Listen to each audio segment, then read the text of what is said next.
रहस्य से भरी कहानी। सीमा अपनी 10 साल की बेटी अनुष्का के साथ रहती थी। उसके पति का निधन अनुष्का के जन्म के कुछ साल बाद ही हो गया था। माँ बेटी ही एक दूसरे का सहारा थी। कुछ दिनों से सीमा ने एक अजीब बात नोटिस की। हर रात लगभग 10 बजे अनुष्का अपने कमरे में किसी से बातें करती थी। सीमा को लगा शायद वह सपना देखती होगी। लेकिन एक रात उसने दरवाजे के पास खड़े होकर सुना। अनुष्का धीरे धीरे कह रही थी, हाँ पापा, आज स्कूल में मुझे पूरे नंबर मिले हैं।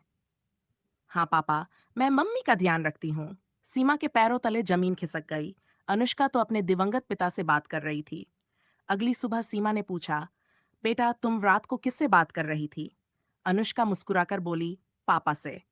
सीमा की आंखें भर आईं। लेकिन बेटा, पापा तो। अनुष्का ने बात बीच में काट दी। मुझे पता है मम्मी, लेकिन वो हर रात मेरे सपने में आते हैं। सीमा चुप हो गई। उस रात उसने तय किया कि वह पूरी बात जानेगी। रात 12 बजे फिर वही हुआ। अनुष्का नींद में मुस्कुरा रही थी। अचानक उसके होंठ हिले। पापा, मम्मी बहुत रोती हैं, आप उन्हें समझाए ना। सीमा की आंखों से आंसू बह निकले। अगले दिन अनुष्का ने अपनी मां को एक कागज दिया। उस पर लिखा था, मम्मी, पापा कहते हैं कि आप मुस्कुराया करो। जब आप रोती हैं तो उन्हें भी दुख होता है। सीमा फूट फूट कर रो पड़ी। वर्षों से उसने अपने दर्द को सीने में दबाकर रखा था। उस दिन उसने पहली बार महसूस किया कि उसकी बेटी ही उसकी सबसे बड़ी ताकत है। समय बीतता गया। एक दिन अनुष्का ने कहा, मम्मी, कल पापा आखिरी बार सपने में आए थे। सीमा घबरा गई। क्या कहा उन्होंने? अनुष्का मुस्कुराई। उन्होंने कहा कि अब मेरी बेटी बड़ी हो गई है।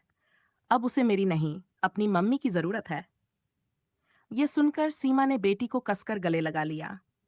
उस रात के बाद अनुष्का ने कभी अपने पापा को सपने में नहीं देखा। लेकिन जब भी माँ बेटी आसमान में चमकता हुआ तारा देखती, दोनों मुस्कुरा देती, क्योंकि उन्हें लगता था कि कोई दूर बैठा आज भी उन पर अपना प्यार बरसा रहा है।